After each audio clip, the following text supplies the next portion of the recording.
She's in April. And she's Molly. And we are the Book Besties. Did I dream cheat on you? Actually, fuck yeah, you did. I just need a dick. Did you ever think about me once in this situation, or were you only thinking about yourself? It was the perfect marriage. That banter was fire. I love a dick joke. At it again. Continuing on romance reads this week, guys. Second episode of the season. Mm-hmm. Yeah. You and I almost matched today. Oh, because we're both wearing gray? Oh no, the purple. You see, I had my purple sweatsuit on. Oh. And I did a Molly thing and went to open paint. Mm-hmm. And the purple sweatshirt is now covered in blue. So that is why I am not in purple today. I have paint on this shirt. This is an old grad school shirt. Whatever. Just flexing those grad school bones. Mm-hmm. I love that you still have stuff from grad school. I still have stuff from undergrad. I bet most of my stuff from that's over 20 years old. Yeah.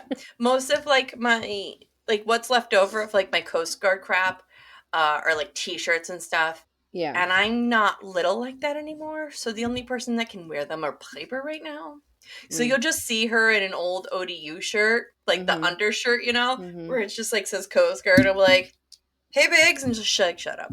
Did I tell you that I defaced a uniform shirt? No. I didn't know that it was not okay to do this because Tom didn't tell me. He was totally fine with it. He gave me one of his uniform shirts and I used fabric paint and made I heart and it said Coast Guard boyfriend underneath. Okay. And yeah, you're not allowed to do that because that's technically their uniform. Yeah. Oh well. So before we start, I need to tell you I'm kind of mad at you from my dream. Did I dream cheat on you? Actually, fuck yeah, you did. I had this horrific dream that I stumbled across a podcast you're doing with a local friend in your area, and you have better graphics, better everything, and you're like, Molly, I really was hoping you wouldn't find out. And I'm like, why didn't you just end this with me if you didn't want to do it with me anymore? And you're like, I didn't want to hurt your feelings. You cry too easy. And I was like, no, I don't. And I would never have said that. It would have been I don't like conflict. But let's be perfectly honest with each other. There's no way I would do another podcast because this is a lot of motherfucking extroverting. And I can't do it with more than one person. That's not going to work for me. It was just so funny because you were hiding it. And you guys had the Olivia Dade style graphics and these cute, you guys were doing really well. Yeah. And I'm having some envy issues with another bookish podcast right now. They got Rebecca Yarros. Fuck them. Mm-hmm. They're local to the area where she's doing one of her tour stops. And they are the ones that are going to actually interview her. It's going to be a live episode. And I'm fucking jealous. Same. We've had some incredible authors. So I really shouldn't complain because Olivia Dade does not do this shit. No. And I'm not complaining. I'm not complaining about who we have had on and how except for Isaac. I'm going to complain all day about him. I am grateful for everyone that has spent time and taken their time out to come to our pod. Yeah. We've been going at this a little bit longer than some of these people. Mm-hmm. And so these bitches need to stay in their lane and let us do our shit. I mean, Rebecca Yarros would be a hard get, I don't know. Didn't you have an email address at one time? I still have it. But I just... Not a right now problem. No. Not a right now problem. But anyways, you did dream cheat on me. Okay, well... I can't... I'm sorry. There we go. Okay, I'm good with that. I'll Yeah. take that. No cheating on me. Okay. How about the fact that when we were interviewing an author who's coming on next week, you mentioned your other best friend? We want to talk I about did. cheating? Okay, I'm allowed to have multiple Rude. best friends. I don't complain about Megan. I don't complain about Megan. Okay, well, I don't bring Megan. Well, I do bring Megan up on the episodes, but I don't bring up Dawn on the episodes, and we share Katie. So We do share Katie. I love Katie. I, I'm not a person that collects friends. Okay, I have 6 whole friends, and 2 of them live here. 6 whole friends. 6 whole 1, friends, 2, 3, 4, 5, 6. and only one of them is an introvert. And we went to dinner on Friday, and it was awesome because we both like live in the quiet. We're okay with it. Mm. And she and I told her my idea for you and Katie and I to go into the mountains and just have a weekend of reading. She was like, I want to do that. And I was like, yes, let's do that. So I think we're going to do that. Good. I hope Yeah. you do. Yeah. I was talking about pod at the book event today. The Good. book club You event as you today. should. And I had to I'm sure we'll have some new people join us after that because hi gang, I wouldn't shut up about it because Well, it's a this lot of is really fun. I like our vibe. But I'm a little biased cuz I'm part of it. So. same. Would you Right. like a synopsis for today's book? Why don't we Girl, mention you haven't even said what the fucking book is yet. I'm so good at hosting. I'm such a great grown up. I'm a good grown up. Oh man. So This is why I besties. would cheat on you with another podcast. Fuck you. No, respectfully. Disrespectfully. Fuck you. Disrespectfully, fuck you. And now I have to make a sticker for that too. I'll make it blue to counteract the pink of the respectfully. Okay. This week's book, gang, is The Fiancée Farce by Alexandria Bellefleur. Do you see how I didn't fuck up the last name or the first name? But you pointed it out. But everybody knows I screw up names. It's a big deal. Well, let other people celebrate it, not you pointing it out, so we are forced to celebrate it. I need to celebrate my victories. Damn it, I don't get a lot of them. Oh my gosh, keep going. I'm sorry. Synopsis. Yes. When Fiancée first starts to lie about dating a romance cover model, she did it to avoid terrible family dinners. Now she is dancing at her step cousin's wedding with her fiance, who, I air quote fiance, who happens to be that model. How did this happen? Gemma, How indeed. the black sheep and wild child of the Van Delen family, has learned that she is to be the heir of her grandfather's company.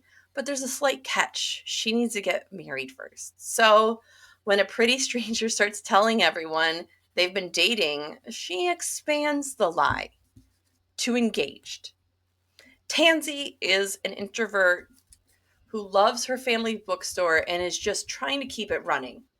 Her stepmother is about to sell it until Tansy lies and says, again, that magical word, fiance, is going to buy it for her. As Tansy and Gemma's lies grow, they pull more and more people into their story. Did either of them expect to catch feelings? No. But here they are, about to walk down the aisle, and Tansy keeps her well, no. Here we are about to walk down the aisle. Will Tansy keep her family bookstore? Will Gemma gain control of her family's company? Let's talk about it. Let's. Well, yes. So, Alexandria Bellefleur is new to pod. She's has a 3-book series called the Written in the Star series, 2 standalones, this book, and another book called Truly Madly Deeply. Oh, and a novella that was recently put in the Under the Mistletoe collection. She's one of which them. I was talking about last week. That was released by Amazon. How do you feel about her writing? How do you feel her writing holds up to other romance writers we have read? So first of all, I didn't realize I recognized her name and couldn't for the life of me figure out how. And so when I was reading the notes that you wrote for this episode, I was like, oh, well, which one did she write? And so I went and looked it up, and there are 5 in the collection, and in ranking order, hers is 4th for me. The only one below it was Tessa Bailey's. But I find it interesting because Alexandria, who prefers to be called Alexandria, not Alex. This is on her website if you want to look that up. Alexandria is bi, and her books all feature bi characters. And that novella, I'm pretty sure, I mean, I guess they don't dive enough into it, so maybe one of them is bi. It's definitely a man and a woman in that story, which bi people date opposite gender. That's part of it. But I'm literally it's never to the opposite gender. Exactly. It's never said in there that any of the characters are bi. But I remember reading that one, and I'm telling you this because it's going to make sense in a minute of how I felt about this book. Okay. In that book, and that's novella, the main male character is a firefighter. And so Nurse Katie and I read it for Warm Winter Bitches. And Nurse Katie's husband is an EMT firefighter. So she doesn't usually like books with firefighters in them because, you know, she's got a hot firefighter. She doesn't need to read about them. She doesn't need one. They're usually not very realistic. And it's the same reason that you and I are like with Coast Guard. We're like, whatever. Anyway. It's blue, it's not for you has always been my slogan. Yes. Unfortunately, it is for me. Well, fortunately. You were not active duty, though. I know. Anyway. So you're okay to date the blue. That book, or that novella, has a scene in it in which I had to text Katie and go, how does this biologically work? Oh, no. Because there is a scene in which he is behind her. Okay. But she's fully watching him insert himself. How? She's like turned, like how would you? Are we doing this? Like, I'm not flexible enough to fully like see. Sorry, guys, that was my rump. I couldn't. How? Ow! How? Does she have everyone's this flexible? I don't know. It's like a snake neck or something. But anyway, with that said, I frequently, when we read sapphic romance, I don't always enjoy the smut or the spicy scenes, the sex scenes, the intimate scenes, whatever you want to call it. It's because I want a penis to be involved. I don't seem to mind when there are 2 men and a woman, 2 men. As long as there is one penis, I just need a dick. Okay, so this spice gave. I know we're going to talk more about the spice later, but the story had great witty banter. I actually texted you that because I started it first, and I was like, there's great witty banter here. I felt like the characters were both like believable as characters. Not the story being believable, but it was the characters were developed and there wasn't a gap in their personalities or their storyline. And that's one of the things that I said in my review of her novella was that this needed to be a whole novel because it was too short to flesh out the story the way that she needed to. And I feel like I would definitely read her again. I would read her again because I liked it.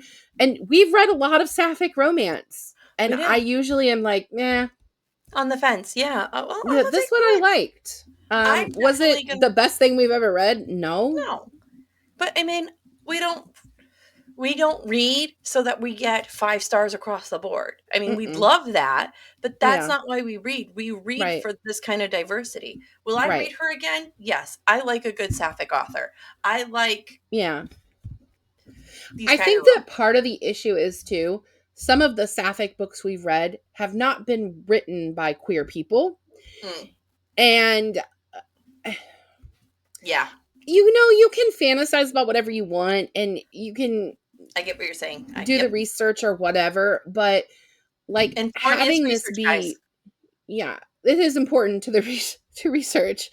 Maybe don't have snake necks in your books. I don't know, but she knew what that would look like. Yeah. And she described it in very sexy ways. Yeah, for sure.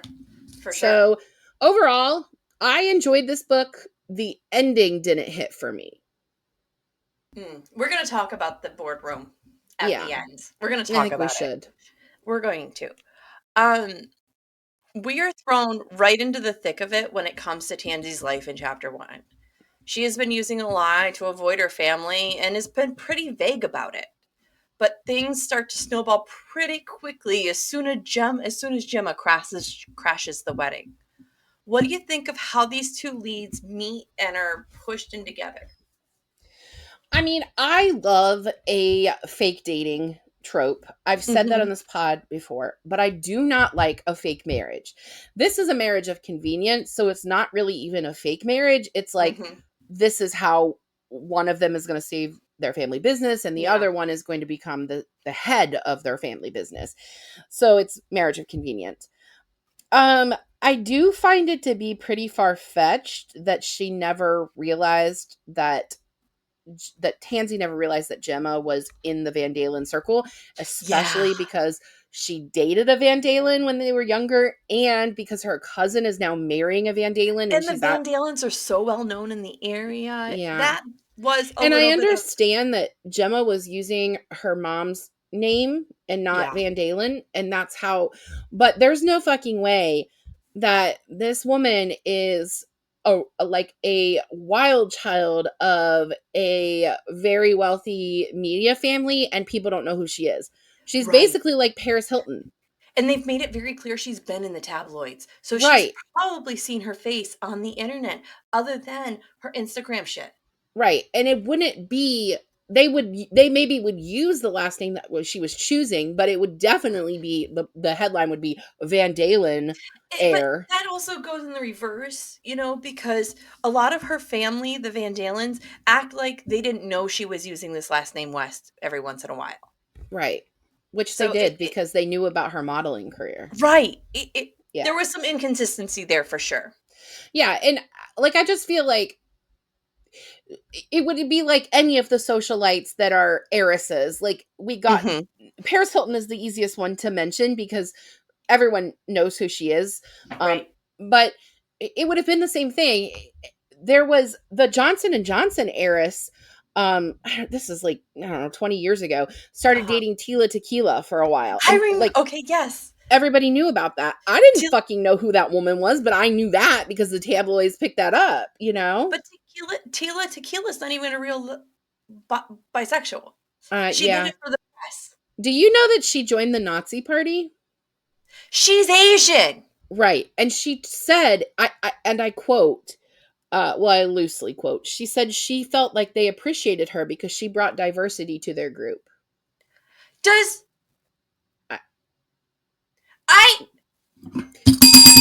Yeah. I'm going to send you the article that I read about that. It's been a while, but I'm going to send it to you because I'm going to move on before I literally scream. Yeah, that's fine. Shame on you, Tequila. Shame on you. There's a lot of things that she should be shamed for. Shame on you. Tropes, love them or hate them, they are a part of every good romance novel. We have it all in this book. The fake drape trope that rolls into a marriage of convenience. We have the Cinderella trope where one is wealthy and one isn't. Oh, don't forget the orphan trope. But you get my point. Yeah. Do they work in the Fiancée Farce? I think so. Even though I don't like Marriage of Convenience, I think it was handled really well here. I mean, there's even a scene in which Tansy goes to Gemma and she's like, I want to save my family bookstore. And Gemma's like, okay, well, how much is it? And she's like, she was ready to write her a check. Right. She's going to write her a check. And she says, we're basically negotiating my dowry here because we're getting married as a contract so that I can take over my family's company. So they both played it well. It really was but we actually love each other. It kind of reminded me of the the Dreamland and Billionaires series, you only read the first one in that, right? Oh no, I read them all. So the second one is the same thing. It's a marriage of convenience because he can't because it's take him and the over as assistant. CEO unless he's Yeah. married. And it's him and the assistant, right? Yeah, well, it's not supposed to be. The assistant found him somebody to marry, but that was not going to work. No. And then they fell in love with each other, during... That was my least favorite of the book because, again, I don't like fake marriage. I don't. See, I don't like the fake marriage, the marriage of convenience. I don't like it. I mean, I'm not one of those people that are like, marriage is sacred and nobody can do it, that kind of thing. It's more of it's just unnecessary. It's up there with like the faux pregnancy with me. I don't like it. And she wrote this well for me, so much so that I didn't hate it. Yeah, and that's how I felt too, because for me, fake dating is low stakes. Yeah. There's no issue. You break up, whatever, who cares? Fake marriage, marriage of convenience, you don't break up. You have to No. break apart a legal document, and Yeah. it's so much more of a commitment. You know what I mean? Mm-hmm. And I'm not a fan of the orphan trope, but I really think we needed it for this story. I And think that it didn't lead... Sorry, I didn't mean to interrupt you. that's The okay. Cinderella aspect of this isn't just that Gemma is wealthy and Tansy isn't. The Cinderella aspect of it is also that she's orphaned and left with her stepmother and stepsisters. And I think pretty early on, you were reading another book when I was reading this that also had that stepsister thing, and you were hoping that it didn't go to the Cinderella-esque. Yeah. And I was like, I think this is going to go there, and I'm not sure I want it to. And I have to say that the way that the Cinderella aspect of this evil stepmother, the evil stepsisters, I don't think it rolled too hard. No. I think it was a good, happy medium. And I think mostly because Tansy removed herself from that. She was an adult. It's like when you're having these Cinderella stories and they're all still kids, it's different. But Tansy doesn't live with them anymore. She, Yeah. Yeah. The Cinderella aspect was faint for me. You know what I mean? We only see it every once in a while. When Gemma buys her a book, or she sends the contract over to expand the shop. It's like little things. You're not seeing her do this, I'm going to drown you in my wealth kind of thing. Yeah. It's more subtle, if that makes sense to me. I thought it was better than Delilah Green Doesn't Care. I thought that the Cinderella trope was handled better here. For sure. So. For sure. Let's actually talk about her parents now. Okay. Tansy's parents are both passed. Her mom died, and then her father died after he remarries. Right. Complicated. It's not only has shaped her life, but it's shaped her relationship, specifically with her stepmother. The relationship between Catherine and Tansy is complicated. Tansy has always thought she would, as an adult, she would take her family's store. Like, it would be hers physically to own, and her stepmother would give it to her.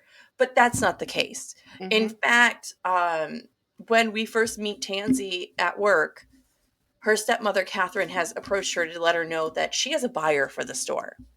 This is when Tansy leans into the lie more and says that me and my fiance actually were going to buy it from you. Yeah. What did you think about their relationship at the start of this novel? How do you think it affects Tansy's choices? It was very much like a Cinderella story, and the stepmom coming in and just taking money and then leaving the diner. Yeah. Yeah. But I this isn't part of your question, but I thought it was really interesting that later in the book we find out that Catherine, who's the stepmom, Tansy's dad is actually her second husband that's died. Yeah. And I'm like, this poor woman has not had great luck. I kind of thought it was a bit sketchy. I'm like, I mean, is she Black Widowing people? But that's a different book. That's not this book. That's not this book. To me, this felt realistic because even though this had deep meaning to Tansy, the bookstore had deep meaning to Tansy, it didn't to Catherine. It was her husband's. It wasn't hers. They weren't No. even married for that long She before never he lived died. there. She never, like, she Yeah. didn't have the memories there. She just, Yeah. it's Tansy not like the same. learned to walk there. It belonged Mm-hmm. to her grandparents before it belonged to her dad. So, Yeah. It yeah, was it's the important to same her. thing as what Gemma was dealing with. I mean, on a much different financial scale, Oh, absolutely. But still, I mean, $6 million ain't nothing to shake a stick at. right? Ain't When nothing that to was shake the a stick value of it, I was like, fucking hell. at. Right. I expected like 1.2 million. And she's like, Well, $6 million, but it is Seattle, right? It is it Washington is. State. And books are expensive, so the Books are inventory. fucking expensive. And But we don't, and she'd be buying the whole building because Tansy right. lived She above does live it. upstairs and downstairs. But And Catherine okay. tells her that would be more than enough. Yeah. So, Yeah. We're going to talk. We're going to circle back to Catherine too, because, yeah. you know, Yeah. Gemma leans into the black sheep title when it comes to her family. Mhm. But little do they know, she is a hardworking and educated woman. Yeah. She just lets them keep believing she's a fuck around. Mhm. The Van Dalens are a nasty, conniving, and wealthy group of people who only look out for number one. Mhm. What did you think about how she managed her relationship with the Van Dalens? It felt realistic, I think, because in these families where wealth is the only goal, you're going to have people who that is not their goal. Yeah. Gemma did not think of money as anything. Like, it was no problem for her to rip out her checkbook and write Tansy a $6 million check. Because she is She not like her father in that sense. she has money. She doesn't need necessarily more money, you know? And she doesn't care as Whereas long as she the has enough to rest of the survive. family, they want the money. They want a lot of Like, things they're planning to sell the company that that their that grandfather and their great her grandfather great raised. grandfather, great something or something or other started. They're going to sell it because they would make more money. Or they're going to fire a bunch of people because then that would be more profit for them. Which And they still, in the again, more boardroom, they money. talk about how that's completely counter to the philosophy of their company. Yeah. Yeah. And he's like, who needs dental insurance in these days? Everybody. Everybody Everybody, needs fucking dental insurance, Gary. everybody needs dental insurance. Fuckers. Fuckers. Lucy. Oh, is that where I am? Yeah. Lucy is one I of don't know. Gemma's 5 roommates, Mm-hmm. but also her former girlfriend. She has a lot of concern about the relationship between Gemma and Tansy Mm-hmm. and Tansy's motivations. She like does a whole dossier. She digs into her. She's really She's a part nosy of into. cybersecurity, so She that's like, digs into Tansy's yeah. life. She tells Gemma she is obsessed with Tucker Mm-hmm. because she had heard Who from is her Gemma's cousin? cousin. Right. Right. When Gemma later asks Tansy about it, we learn the truth that Tucker is a true fucker and a trash human being. Mm-hmm. Tucker being the heel I expected after we meet him at the wedding, but did you think he would be this trash? Yeah. Yeah. I wasn't surprised at all, that he was a trash human being, that he actually digitally sexually harasses, he distributes naked pictures of Tansy, which Tansy. by the way is distribution of child pornography because they're actually in Mhm. high school, they are not adults. And So he he was a senior, so distributed child technically he could have pornography. gone to jail. Yeah, he distributes child pornography, and she's the one that really gets in trouble for it because the Van Dalens are wealthy and what have you. Um, and it didn't surprise me at all that he was like that. And when Gemma confronts Tansy about it, she had the right to do it. She had Yeah, the right to be like, hey, I need you to explain this story to me. She didn't right. approach her correctly, in my opinion. Like, she needed to have more tact than that. Agreed. Um, But she definitely did just jump on her and was like, fucking explain yourself. Yeah. But I feel like we needed that element to know why, number one, Tansy was reluctant to get involved with the Van Dalens again. Number 100%. two, why she would feel overly cautious about being hurt by that family again. Yeah. And when you were reading it, you texted me and you were like, I don't understand why she would care that Tansy dated her cousin. Like, that's not any of her business. And I was like, how far are you? Okay, You're just like, wait. just you wait. Just wait. It matters. And then I text you, that motherfucker. You're like, there it is. But he got glitter bombed. That's fucking hilarious. Fuck Tucker. And divorced eventually because Tucker is trash. Think because at Tansy's wedding, at Tansy and Gemma's wedding, he literally stands up and says, you should have taken my deal and we would have had something. And his wife is sitting right there. And then he insinuates a relationship after the fact. He's like, well, if you still need money. I know. While his wife is right there. That's what I'm saying. Yeah, he's like, we can still work something out. Wink, wink, nudge, nudge. Get fucked, Tucker. I think that's what he was trying to do. Like, Tucker is one of those characters, because we treat characters are real people in Book Besties, guys. That's one of the stickers I need. Characters are real people. Characters are real people. But fuck me.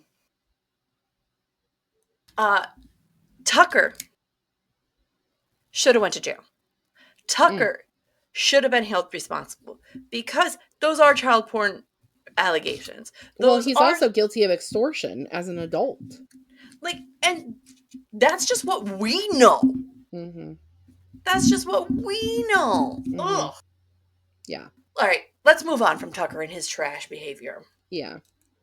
By chapter 13, Gemma and Tansy are in fact infatuated with each other by this point. Mm-hmm. Gemma even asks Tansy, date me? Yeah. And it's super cute and fun and light. It is. This leads to some spicy scenes. What did you think of the spice and banter in this book? I thought it was really good. The banter in general, even when we're not in the bedroom, was really good. It was really good. The text messages were amazing. Yeah. I loved the texting. The scene where they hook up for the first time at their engagement party. In the library. I don't know why everybody finds that so sexy because I work in the library. It's nasty. A private library. They were in a private library. It's still probably also nasty. Because books have germs. Well, they do. That smell of old books, that's mildew and mold. Like, it's not. Anyway. You're ruining it. The first time that they have sex, after they're like actually dating, there's a point where Gemma sees that Tansy has like a full-length mirror and she's like telling her to watch herself while Gemma's down on her. Yeah. And I was like, damn, that's really sexy. It made me think of that scene in Bridgerton from the most recent season with Nicoletta. Yeah. Oh. Colin's like, look at yourself. Look how beautiful you are. And then Nicola Coughlan is like banging body with her boobs out. It's hot. It's hot. It's fucking hot. I will never not say Nicola is hot, not hot. Oh my god. Well, she's beautiful in general. Like, she has a really beautiful face. Oh, she's gorgeous. And her skin looks so soft and milky. It's like flawless. It's like I'm sure it's not. I'm sure like every other human, she has blemishes and acne. But her skin is like porcelain-like because she's Irish. Like, she has a very Irish... She literally lived in the land of clouds. Catherine, in the end, has done a complete 180. She is completely understanding about not selling the bookstore and like super apologetic and just super all of a sudden just trying to be there. Hell, she even calls Tansy her daughter at the wedding. Yeah. Is this a little too late? Yes and no.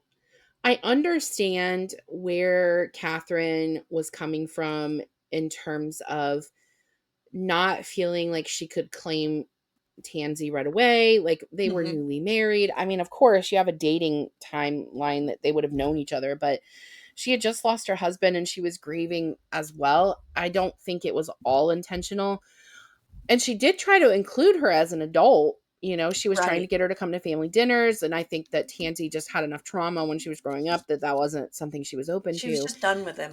But I don't think it's necessarily completely late, because I do feel like Catherine is now trying. And Catherine feels really terrible that she missed that Tansy was going through something so horrific, like what happened with her and Tucker. Like that she Here's the missed that. thing. Here's the thing. That woman knew. That woman knew. She ignored it. I don't think she knew about Tucker. She had to. They kicked her out of school. You don't get kicked out of school without your parents knowing, and she was only parent at the time. She didn't get kicked out though. She continued to go to school there. They told her she was okay, maybe I misread that. I really thought she was Maybe she kicked was out and sent suspended to a or different something. I school. know she had more of a punishment than Tucker did. I thought she was expelled and had to go to a public school. No, she graduated from that school. Okay, maybe she did get suspended, but still, even if she got in trouble, she would have still had to tell her parents. Catherine would have Well, still had to know. but she didn't have to tell them the whole story. It could have been something inappropriate happened at school, not that, you know, I that he don't know. violated her. I don't I don't know. know. It could definitely be a plot hole. It is a plot hole for me because Catherine was the grown up. Yeah. Catherine was the grown up. Yeah. She doesn't get grace for me for that. She doesn't. In that Yeah. situation, you were the grown up and you failed her. Yeah. I think that's fair. So, I think that's fair. I didn't put a question for this, but I want to talk about the boardroom for a second, Mm-hmm. and then we'll talk about the ending after the boardroom. Okay. So, the wedding comes to a head. They're about to say their vows, and Tucker just ruins everything. Mm-hmm. And his partner in crime was Lucy, who was her best friend. Yeah. Both girls take off and run in separate directions. We have days of them wallowing, and then they both magically make it to the boardroom where Mm-hmm. they fall back in love and Mm-hmm. get married. Are And we she going to talk wins about the wedding more? Or are we just jumping right to the boardroom? Because I We need can to talk more about the wedding. Let's talk. Go ahead. Talk about the wedding then. Okay. I am not at all surprised that Lucy was the one sharing information with Tucker. Lucy was so It fucking selfish. totally gave the royal we. Yes. It was all jealousy, and you know, she says, I'm in love with you and that's why I did this. That is not love. That is not love. That's control. If you love somebody, you don't blow up their life. Negative She blew up her life. Blew it up. Even she was actively watching Gemma fall in love, and she was actively working against her. Yeah. What she didn't like was that she walked in on Gemma and Tansy and at the engagement party. And she didn't like that because Gemma had said that she wasn't getting into bed with Tansy. She said she was getting into business with her. And she didn't like seeing the fact that they were having sex. Because she wants to be the object of Gemma's desire. And that's not what's going to happen. But Gemma absolutely did the right thing because she knew that Lucy had more feelings than she was able to reciprocate. Yep. And so if she would have chosen to marry Lucy out of convenience, it would have been the most likely choice, right? They had dated before, they still lived together. But if she did that, she would hurt Lucy because she did not love Lucy and she never would be able to love Lucy. No. And you know, and that was a good person thing to do. Right. And actually the reason that Tansy and Gemma start actually dating IRL, like for real dating, is because Tansy tells her, I don't want us to be friends with benefits. This is after they have had their engagement Right. party and they have sex at the engagement party. She's like, I don't want that because I have feelings for you. And I think you're right that would be Yeah. wrong to do that to you because I Yeah. have feelings. I don't want to make you uncomfortable. Yeah. And that's when Gemma's kind of like, oh, yeah, I have feelings too. Yeah. But Lucy being the person that instigated this, that gave Tucker all that research, does not at all surprise me. I feel like it was foreshadowed from the beginning when she does the research on Tansy to begin with. But it's absolutely asinine to say, I blew up your life because I'm in love with you. If That is anyone says not that to you, love. they don't love you. Love is not controlling you. Love is not. Mm-mm. That is not Mm-mm. love. And she It's a didn't form even, of I like abuse. that Gemma's response was, did you ever stop to think that maybe I was in love with her? Like, did you ever stop to think that? Did you ever think about me once in this situation, or were you only Right. thinking about yourself? A Because that's month what this was. ago, she told Lucy, I don't love her. I've only known her for a month. But now we've had a month to build on that relationship. Or And 2 months or something like that. And let's make this crystal fucking clear, gang. She was very clear with Lucy all the way up to the fact till Lucy blows up her wedding. Lucy's a bridesmaid. She tells Lucy constantly, I don't love you like that. I can't love you like that. That is not in me. I don't have that in me. And she didn't have it in her until she met Tansy. Because it takes a special kind of person to pull that out of us sometimes. Yeah. So I just can't believe the audacity to accept being a bridesmaid, go get a bridesmaid's dress, be at all the events. And she was playing the long game. She really thought all this work would pay off. She really did she fucking really did. think that Tucker wouldn't throw her under the bus? That guy's a slime ball. I mean, he would probably slap his own mother for $1 million. He literally says propositions Tansy in front of his wife and his mom. Yes. Ugh. So fast forward a bit. We're in the boardroom. Yeah. And both girls have wallowed. This is after Catherine has given her big speech to Tansy, and Gemma is wallowed on her uncle's boat forever. And we've just completely just think the story's over. And then they both magically fall back in love and get married in the boardroom. Believable? No. No.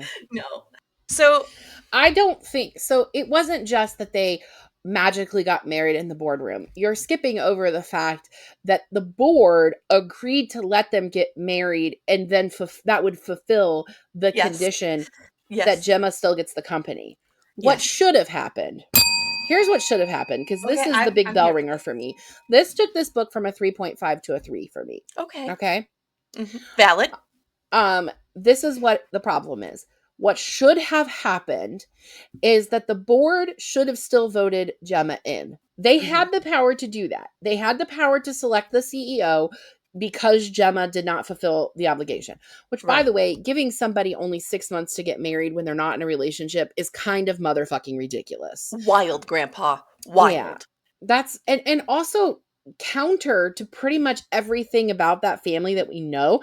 I mean, his best friend does talk, who's the guy who's in charge of his will. He does talk about how his wife, the grandpa's wife, was really the person that changed him and molded him. But Tansy's or Gemma's never showed any interest in even being married, so it's kind of ridiculous. Right. And it's not like it's an heir situation. Like Gemma's a lesbian. Like, she's going to have she can have an heir, but it's not going to be biologically her spouse's. It's not. Or maybe it is, because I don't know. You could take her egg and someone else's sperm and then Gemma could carry it. I don't know. It doesn't matter. We're not in their bedroom. There's no way that two women are making a baby without someone giving sperm. Yeah. Science, get on it. Anyway, so they should have still appointed her because she had done the work. First of all, she went to school for journalism and had worked as a journalist. It wasn't just that she worked in the family business. She was actually working at one of the family's companies in New York, and nobody without anyone knowing. Because she was writing under her mother's name. Yep. And she thought her grandfather didn't know that she ended up going to NYU and studying journalism, but he did. And if he felt like she was the ideal candidate, then the board still should have voted her in. He should have And gave it to her no then matter what.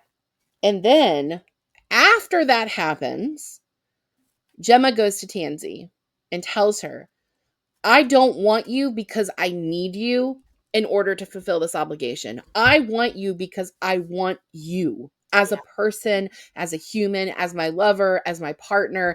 And then they get together and they get married. And they maybe do have a quiet ceremony that's just the couple of friends they have or whatever. But that would be a better ending. Yeah. The fact that the board is like marrying them and then granting her, And no, then that's having 3 more hours of a board meeting is wild. But that's not the final ending. We have an epilogue. we do This, have an epilogue. of course, it does this is my last question actually. Of course, it ends with a wedding, but it's Mm-hmm. not the one you expected. Did you like this part of the ending? Fuck, I forgot who got married. Oh, The mom and the uncle. Gemma's mom and the uncle. So it's not that I didn't like this. It was cute. What I liked about their storyline Mhm. was it showed more backstory of how really, truly awful Gemma's dad was. That's the only reason I think we need this storyline too. Yeah, Because he's gross. I really found issue with the uncle just being in her shit all the time. Mm-hmm. And I was like, this feels unnecessary. And then we got to his story about how he was already in love with her mom. Mm-hmm. Yeah. So, And Gemma's dad arranged for him to be sent away motherfucker. because he wanted Gemma's mom. And of course, they Motherfucker. got married because they got pregnant with Gemma, but they weren't even married for that long. Before she was like, fuck you guys, I'm out. Yeah. So, So I don't know that the wedding was necessary for the epilogue, but I did like the two of them, that storyline. I did like that it'd ending. be a cute novella. But see, that's what I mean. The epilogue should have been Tansy and Gemma getting married. Like a It real should have wedding. been ended with Gemma coming to her and telling her that I want you, not Yeah. because I need you, all this stuff. That would have Yeah. been a better ending. Yeah. So, final question. Did I miss anything? April Goodreads, final thoughts. I gave it a 3 out of 5. Same. I think people actually Tom thinks I judge books too harshly. I made a TikTok in which I talked about how I don't understand this whole 6 book six Yeah, stars yeah. tier. Like, I don't get it. Like, if you are rating books 6 stars, then you're rating books too easily.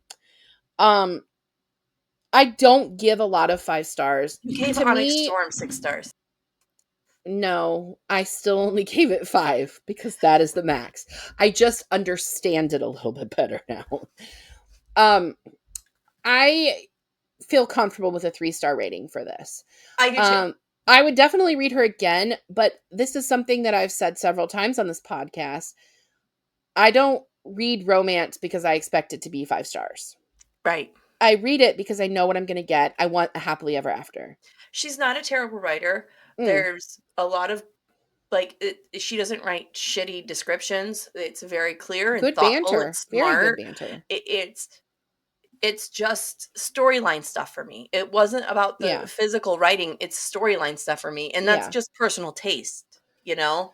I don't think she's a spectacular writer. Like, I do feel like there were enough issues with it that I don't think that she's spectacular. But with that said, I would definitely read her again. I would definitely Same. read her again. Same. And Same. I guess this is the second thing I've read by her. And so Look at you. You're versed in her. I guess so. Do you want to talk She's about got a next week? while to go before she's Olivia Dade, because I mean, she that's doesn't even have all that of size of Olivia's books right there. she doesn't even have that size of a catalog yet, babe. I know. The next one that I'm going to have a huge stack of is Elsie Silver because I'm Oh yeah. obsessed. I'm Mm. obsessed. Understandable. Yeah. Understandable. That banter was fire. It was really good. It was really good. I haven't started a personal read yet. I'm on a nonfiction reading section right now because I'm doing research. I know. I love that for you. I'm glad you do I because I don't have know if I do. DNF'd 2 books in a row. Atta girl. So I owe you now 2 I'm quarters. Oh, yeah. Matt told me to give you $1 to cover for the next 2. Okay, well, there were only 3 books on my shelf that cost a quarter. So There's gonna be another book that costs a quarter someday. yeah, well, we've already read the other one that was a quarter. Oh, okay. It was The Perfect Marriage by Geneva Okay. Rose. So, I got rid of It Ends With Us today. girl, I left it at the somebody book asked me if swap. they could borrow it, and I was like, you can keep it. I do not want this book. I have no desire to keep this in my home. Mhm. It's actually a really bad omen, and I'm afraid my house will burn down if it's in it. Bye. But I am really loving the legal drama with the movie and the fact that Colleen Hoover may get canceled as part of this, and like that I mean, just she's gives me joy. hiding. She has I shut down know. everything that is I attached to her name. know. She I is know. retired. Bitch, you're hiding. Mhm. Bitch, you're hiding. Let's talk about next week. Yeah. Let's talk about next week. Fuck Colleen Hoover. So next week we are reading this book. Tom put it here, The Cock Peace. Down the Block. And we have the wonderful Amy Award author of Cock Down the Block coming Chicken on. enthusiast. Chicken enthusiast. Also cat mom, because we see her cats in the episode. We've actually already filmed this episode. Spoiler, guys. Wibbly wobbly, Yesterday. timey wimey. But the episode is going to be really good. We have some great conversations so with her. funny. Amy was awesome. She is an independent author, but has so many books under her name. And I can't wait for people to hear this episode. I can't wait till people discover her more. Like, Well, she has a pretty big following. I know when I was talking about her at the book club, and nobody knew what the fuck I was talking about. I was like, "You bitches have no idea." The Cock Let Down me the tell Block. you. I saw that title in one of her videos and was like, I know nothing about this, but that girl on the cover looks fucking amazing. That guy looks hot. There's a rooster. I want to read this. I love a dick joke. Someone asked me when I was talking about it, they go, "Is that the chick with the wiener book?" And I was like, "Probably." Yep. They're the wiener across the way. Yeah. Yep. That's the second one, I think. Yeah. I was like, yeah, probably. Yeah. All of them have an animal themed. Yep. Mm. Yep. All right, besties. We're going to head out and go, be not here. Yeah. We'll see you guys next week. Bye. Bye. Thank you for joining us on Book Besties. Don't forget to like and subscribe. The views discussed here are those of April and Molly and not those of anyone else. Today's book was The Fiancée Farce by Alexandria Bellefleur. Your Book Besties are Molly Biggs and April Watkins. Editing by Thomas Watkins and music is Sleep Sweetly by Brigida. Don't forget to follow the Book Besties on Facebook, Instagram, TikTok, and YouTube. If you'd like to contact the Book Besties, please email us at bookbestiespod@gmail.com or visit our website, bookbestiespodcast.com. Until next time, besties, get lost in your favorite book